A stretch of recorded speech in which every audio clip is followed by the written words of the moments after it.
बच्चों, आज मैं भारत के पूर्व प्रधानमंत्री लाल बहादुर शास्त्री के कुछ किस्सा सुनाता हूँ आप लोगों को। आ, उस समय पे ऐसे television, TV, mobile phone, internet नहीं था। तो एक ऑडियो सुनाने वाला, ऑडियो में मैसेज, समाचार देने वाला एक माध्यम था। रेडियो आकाशवाणी अभी भी है। वो एकलौता एक माध्यम था उस समय का। और उस टाइम पे भारत और पाकिस्तान के बीच में युद्ध चल रहा था। और वो युद्ध के समय में लाल बहादुर शास्त्री जी ने, पूर्व प्रधानमंत्री लाल बहादुर शास्त्री जी ने जो संदेश दिया है, उस संदेश को मैं एक बार आपको पढ़ के सुनाता हूँ। उसके बाद उनके किस्से के बारे में हम सुनेंगे। ओके। ये आकाशवाणी है। अब प्रधानमंत्री श्री लाल बहादुर शास्त्री का देश के नाम संदेश सुनिए। रेडियो पर एक सादा हुआ शोर उभरता है और यहाँ से आगे लाल बहादुर शास्त्री जी ऐसे एक संबोधन करते हैं देश को। मेरे प्यारे देशवासियों, आज शत्रु ने हमें ललकारा है।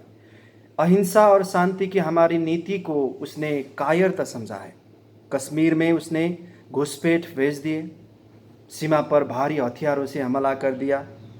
हमारे वीर सैनिकों ने उनका मुंह तोड़ उत्तर दिया है। उन्होंने शत्रु की ईंट से ईंट बजा दी।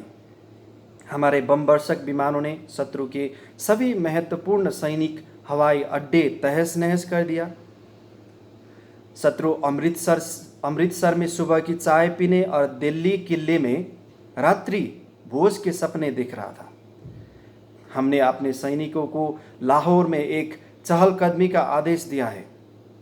वे अब लाहौर का दरवाज़ा खटखटा रहे हैं। हमारे सैनिकों ने अपने रक्त से बलिदानों का जो इतिहास लिखा, उस पर सारे देश को गर्व है। दुनिया की कुछ बड़ी शक्तियों को हमारी प्रगति फूटी आंख नहीं सुहाती। हमारे शत्रु की पीठ पर उनका हाथ है। वे हमारे देश को भेजे जाने वाले अनाज को बंद करने की धमकी दे रहे हैं। हम किसी धमकी से डर के अपने देश के अखंड एकता और अखंडता को नष्ट होने नहीं देंगे। मैं अपने देशवासियों से अनुरोध करता हूं कि आज से वे सप्ताह में एक दिन एक समय ही भोजन करें, ताकि देश को अनाज के अभाव का सामना करना ना पड़े। मैं अपने देश के किसानों से अनुरोध करता हूं कि वे धरती को अपने परिश्रम से और अधिक सींचें। उनके परिश्रम से हमारी धरती इतना अधिक सोना उगले कि कोई हमें आंख दिखाने का साहस भी न कर सके। जय जवान, जय किसान, जय हिंद। ये पूर्व प्रधानमंत्री लाल बहादुर शास्त्री का भाषण का देशवासियों के लिए संदेश का एक किस्सा था, एक अंश था।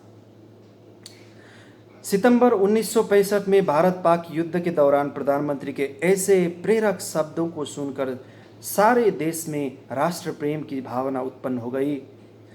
सेना को देश की जनता से जो प्यार और सम्मान मिला, उसे प्रेरित होकर भारतीय सैनिकों ने शत्रु को धूल चटा दी। जैसे सोना आंच में तपकर कुंदन बनता है, ठीक वैसे ही भारत पाक युद्ध में लाल बहादुर शास्त्री का व्यक्तित्व उभरा।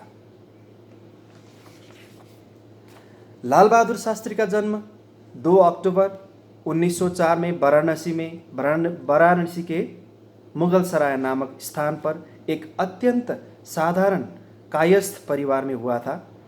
1.5 वर्ष की अवस्था में पिता का स्वर्गवास होने पर इनका लालन पालन नाना के घर पर हुआ। लाल बहादुर शास्त्री का जीवन गरीबी में ही बीता था, किंतु गरीबी उनकी आत्मा को कुचल ना पाई, अपितु इससे उनका आत्माबल बढ़ा और उन्हें आत्मनिर्भर होने की प्रेरणा मिली। शास्त्री जी ने स्वावलंबन का पाठ बचपन में ही पढ़ लिया था। वे अपने कपड़े स्वयं धोते तथा अपने जूते की मरम्मत भी वे स्वयं करते थे।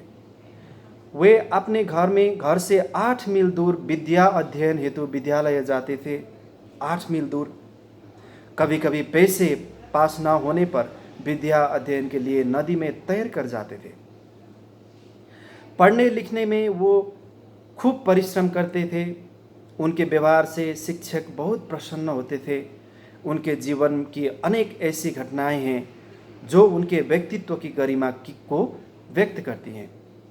उनमें से कुछ प्रसंगों का उल्लेख करना अनुचित नहीं होगा। यहाँ पर कुछ खास प्रसंगों का उल्लेख किया गया है। प्रथम घटना उस समय की है जब वे उत्तर प्रदेश की यातायात मंत्री थे। यातायात मंत्री मतलब ट्रांसपोर्ट मिनिस्टर। एक दिन घर लौटने पर उन्होंने देखा कि घर की पिछली दीवार तोड़कर कूलर लगाया जा रहा था। घर के बच्चे इसलिए आनंदित थे कि अब उन्हें ग्रीष्म की तपती लू से झुलसना नहीं पड़ेगा। किंतु शास्त्री जी ने दृढ़ता से कह दिया कि उन्हें कूलर की आवश्यकता नहीं है। वे कहते थे कि मंत्रियों का जीवन सादगी और त्याग युक्त होना चाहिए। वो केंद्र सरकार में रेल मंत्री थे। उनके कार्यकाल में एक रेल दुर्घटना हुई। इसके लिए उन्होंने स्वयं को दोषी मान लिया तथा नैतिकता के आधार पर त्याग पत्र दे दिया। स्वतंत्र भारत में ये अपनी तरह का अकेला उदाहरण है। लाल बहादुर शास्त्री के जीवन पर महात्मा गांधी का गहरा प्रभाव था। गांधी जी के नेतृत्व में उन्होंने स्वतंत्रता संग्राम में भाग लिया। इस संघर्ष ने उनके अंदर दृढ़ता और आत्मविश्वास कूट भर दिया। वे सत्ता में रहे या सत्ता से बाहर, कभी अपने सिद्धांतों से पीछे नहीं हटे।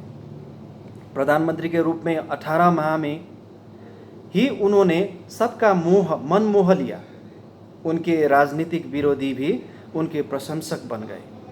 वह युद्ध के नहीं शांति के पुजारी थे। रूस की पहल पर पाकिस्तान ने जब समझौता की इच्छा प्रकट की तो उन्होंने ताशकंद में शांति समझौता पर हस्ताक्षर किए।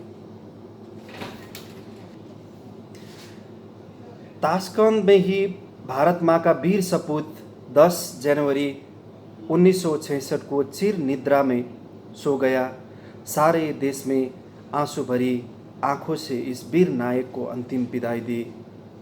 26 जनवरी 1966 को एक विशेष समारोह में भारत के इस लाल को तत्कालीन राष्ट्रपति डॉक्टर राधाकृष्णन ने उन्हें मरणोपरांत भारत रत्न की उपाधि प्रदान कर देश की ओर से श्रद्धांजलि अर्पित की।